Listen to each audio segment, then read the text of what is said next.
Cumprimento a todos com a graça e a paz do Senhor e Salvador Jesus Cristo. A Ele seja dado toda a honra, toda a glória e todo o louvor para todo sempre. Gostaria de trazer uma mensagem da parte do bendito Eterno, da palavra do Eterno, que tenho certeza que irá edificar vidas. E antes de trazer essa mensagem, eu peço a você que é amante da Bíblia, você que é evangélico, cristão ou não, católico ou não, independente de cor, raça e religião, você que é amante da Bíblia, da palavra de Deus e que gosta da verdade. Você que verdadeiramente é um cristão, uma pessoa que se dedica na palavra de Deus. Peço a você que se inscreva no canal, deixe seu like, seu ok, seu joinha, comentário. E com certeza você não tem nada a perder com isso, mas só a ganhar. A Bíblia diz em Gálatas capítulo 6, versículo 7, o 8, está escrito assim: não errei Deus, não deixe escarnecer, porque tudo que o homem semear, isso ele ceifará. O que semeia na carne ceifará a corrupção, mas o que semeia no Espírito semeia a vida eterna. O que nós plantamos aqui, o que nós plantar, com certeza a gente vai colher. Ninguém vai plantar uma semente de coentro e vai colher depois um fruto dela, sendo um tomate ou um pimentão. A gente só vai colher aquilo que você plantou. E com certeza aquilo que você investir, fazer isso para o reino de Deus, com certeza terá recompensa. Os discípulos, quando seguiram o Senhor Jesus, quando Jesus chamou eles ficaram assim, inquietos, preocupados. E disseram: Senhor, temos deixado casa, pai, mãe, tudo para te seguir. Qual é a nossa recompensa? Ele disse aqui: 100 vezes mais vocês vão ganhar aqui. E por fim, vidouro, a vida eterna no céu. Então eu gostaria de trazer uma palavra, reflexão, baseada no Sefer Yeshayahu, no Antigo Testamento, o livro do profeta messiânico Isaías, capítulo de número 6, que tem como a epígrafo do texto que antecede a leitura do texto. A epígrafo: Isaías é escolhido e consagrado para profeta. Já no capítulo 6 de Isaías, versículo 1, está escrito assim, começa assim, o texto da leitura: no ano em que morreu o rei Uzia. Que ano era isso? Era um ano aproximadamente 740 a.C. Eu gosto de trazer uma mensagem explicando o conteúdo do texto, porque a mensagem ela tem princípio, que é o início, ela tem um meio e tem um fim. Tem muitas pessoas que começam a mensagem, ela começa no início, depois termina sem concluir, sem mostrar o meio da mensagem.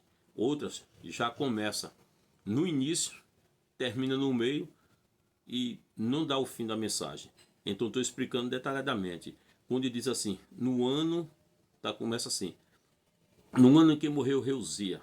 Como eu falei, esse ano foi aproximadamente no ano 740. Aí a Bíblia diz: quem era Uzia? Vamos falar sobre Uzia. Uzia era filho de Amazia. Esse Amazia começou a reinar com 25 anos. E ele reinou 29 anos em Jerusalém. Diz a Bíblia que ele fez no início o que era reto aos olhos do Senhor, porém não com o coração inteiro.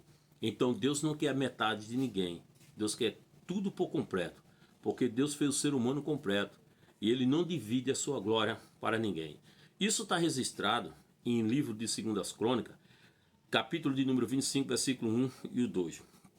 O que eu aprendo? Deus não quer metade de ninguém. Depois, esse Amazia é castigado por Deus por causa da idolatria. Se você for ler na sua Bíblia, livro de 2 Crônicas, capítulo 25, e o capítulo 25, versículo 14 e o 15, você vai ver isso. E a Bíblia também relata no versículo 27, do mesmo livro de 2 Crônicas, capítulo 25, que ele foi morto em Laquis. Mataram ele em Laquis. Depois da morte de Amazia, o povo pega Uzia, seu filho. Ele tinha 16 anos e faz rei em lugar. Ele reinou 55 anos em Jerusalém e era o nome da sua mãe Jecolia de Jerusalém. Isso está registrado no livro de 2 Crônicas, capítulo 26, versículo 1, 2 e 3 em diante. Uzia foi o 10º rei de Judá, para quem não sabe. O reinado de Uzia foi dividido em duas partes. A primeira parte, quando buscou a Deus, quando ele buscou a Deus. E a Bíblia diz: todo aquele buscar o Senhor enquanto se pode achar, invocar enquanto está perto. A Bíblia diz que é o nosso dever, direito de buscar ao Senhor, não só em tempo de crise, mas em todo tempo, buscar ao Senhor. A Bíblia diz: buscar e me viveis, e o que busca, me acharão. Então, ele buscou o Senhor. Quando foi infiel a Deus, quando ele foi fiel a Deus, ele buscou o Senhor, e Deus fez-os prosperar. Isso está registrado em 2 Crônicas, capítulo 26, e o versículo de número 5. Quem faz o ser humano prosperar é Deus. Só se Deus fizer, está feito. Deus também ajudou contra os filisteus, contra os arábios, que habitava em Gubaal, e contra os meunitas. Isso está registrado em 2 Crônica, capítulo 26 e 7. O erro do ser humano é se exaltar, é achar que pode fazer o que ele bem quiser. Tem pessoas que não têm nada, mas quando Deus ajuda, já se acha o rei da cocada. Isso é um perigo. Isso aconteceu com o rei Uzia. O erro desse rei foi se exaltar. 2 Crônicas, capítulo 26, versículo 16. Deus abençoou esse homem tremendamente e poderosamente. Ele se tornou amigo da agricultura. Ele fez cisterna, cavou cisterna. Ele fez máquina de invenção de engenharia, de frecheiro, tudinho. Mas ele se exaltou. Ele quis fazer um papel que não pertencia a ele, mas assim o sacerdote. Ele quis oferecer sacrifício no lugar santo ali. E não podia, não competia a ele. Ele foi rei e não era sacerdote. Se Deus te abençoou, continue sendo humilde, não se exalte.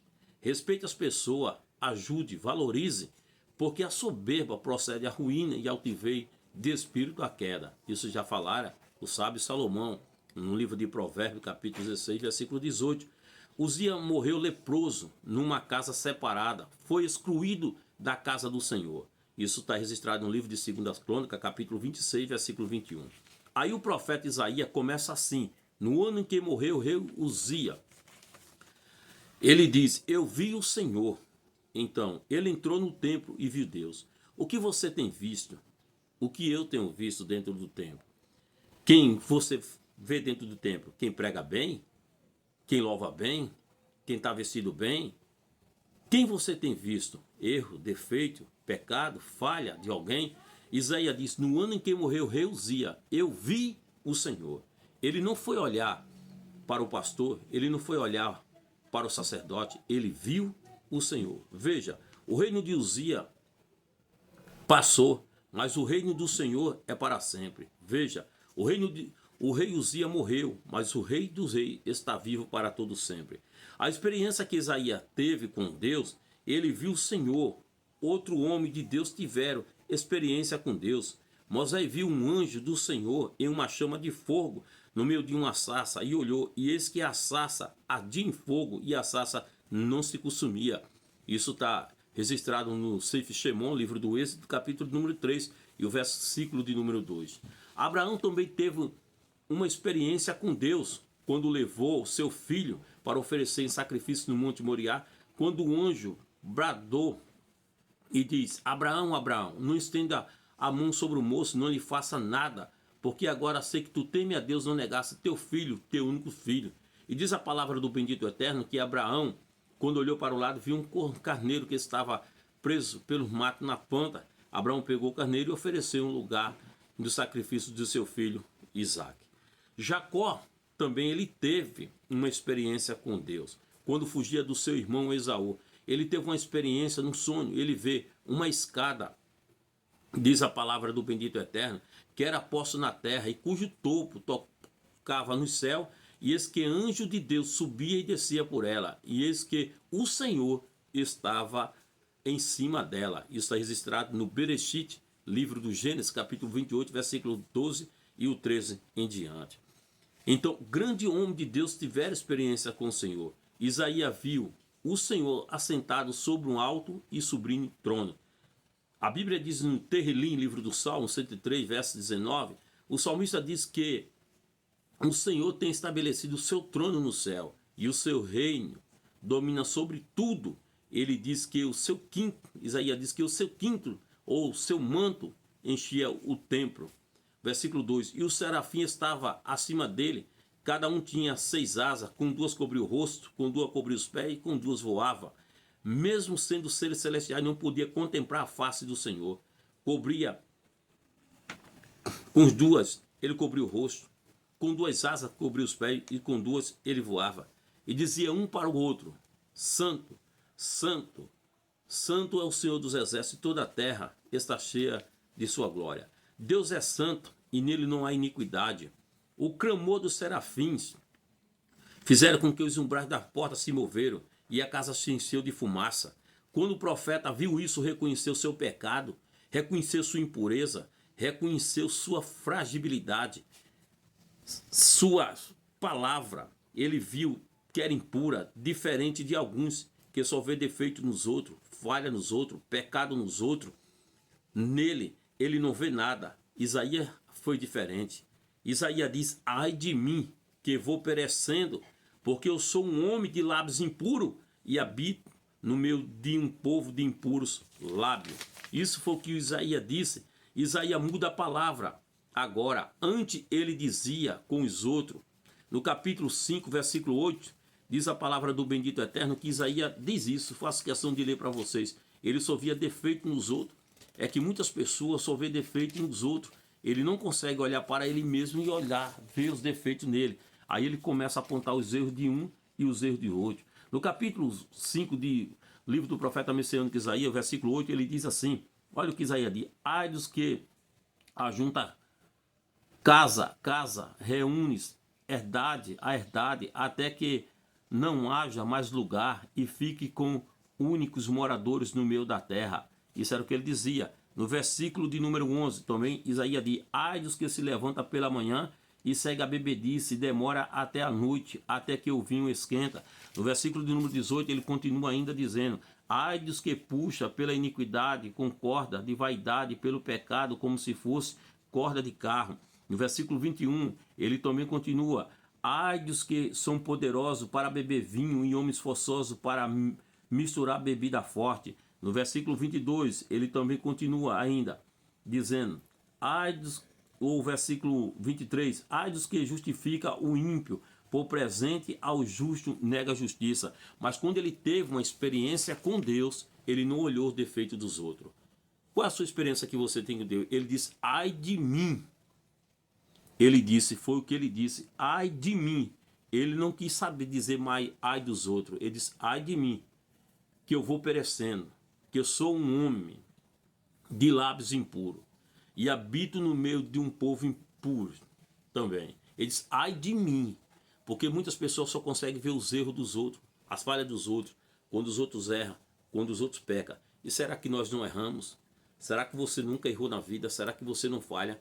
Porque a minha Bíblia diz que aquele que diz que não tem pecado é mentiroso e nele não há verdade. Mas a Bíblia diz que aquele que confessa e deixa alcançará de Deus graça e misericórdia. A Bíblia diz, filhinhos, não pequei, mas se vos pecar, tenho-vos advogado. Ele é fiel e justo e poderoso para perdoar os vossos pecados. Então será, aí ele reconheceu que era frágil. Muitas vezes a gente gosta de apontar os erros dos outros para esconder-os de nós mesmos. Por isso que em Mateus capítulo 7 diz, não julgueis para que não seja julgado. Ele diz mesmo assim, porque com o juízo com que julgaram, serei julgado, e com a medida que vós medir, vos vão de medir a vós de novo. Ele diz, porque repara tu o argueiro que está no olho do teu irmão e não vê a trave que está no teu olho? Ou como dirá teu irmão, deixa eu tirar o argueiro do teu olho, estando uma trave no teu? É muito fácil a gente corrigir os outros, a gente apontar os outros e a gente esconder o nosso. Mas diante de Deus, todas as coisas estão nuas aos seus olhos. Diante de Deus, Deus não tem o culpado por inocente e nem o inocente por culpado. Ele pesa na mesma balança, ele pesa o grande, ele pesa o pequeno, ele mede o pastor, ele mede o evangelista, ele mede o presbítero, ele mede o diácono, ele mede o auxiliar de trabalho, a dirigente de ciclo de oração, a vice, a secretária, ele mede tudo no mesmo nível, na mesma escala. E diante de Deus não existe nenhum santo, porque santo, puro, imaculado, verdadeiro, só o Gadol Elohim, o grande, o poderoso, o imutável, o infalível, o perfeito, o Rei dos Reis, o Senhor do Senhor. Mas Deus é santo e também Ele quer de nós nossa santidade. A Bíblia diz, primeira epístola de Pedro, capítulo 1, versículo 15 e 16, está escrito assim: sede, vós santo, em toda a vossa maneira de viver, porque escrito está, sede santo, porque eu sou santo. Como é santo aquele que vos chamou, sede vós também santo. Hebreus 12, 14 diz, segui a paz com todo e a santificação, sem a qual ninguém verá ao Senhor. Coisas boas quando a gente olha para nós mesmos. Muitas vezes a gente olha para os outros e esquecemos de contemplar nós no espelho e olhar: eu sou falho, Senhor, eu sou pecador, me ajuda, me transforma, faz de mim um instrumento de honra nas tuas mãos. Que Deus em Cristo nos ajude, que Deus em Cristo nos abençoe. Eu convido a você a compartilhar esse vídeo, deixe seu like, seu ok, se inscreva no canal, que Deus te abençoe grandemente e poderosamente. E lembre de uma coisa: quando você entrar no templo, não olhe para olhar para o homem, mas olhe para Deus, o autor e consumador da tua fé. Aquilo que ele prometeu na minha, na tua vida, está de pé. Shalom.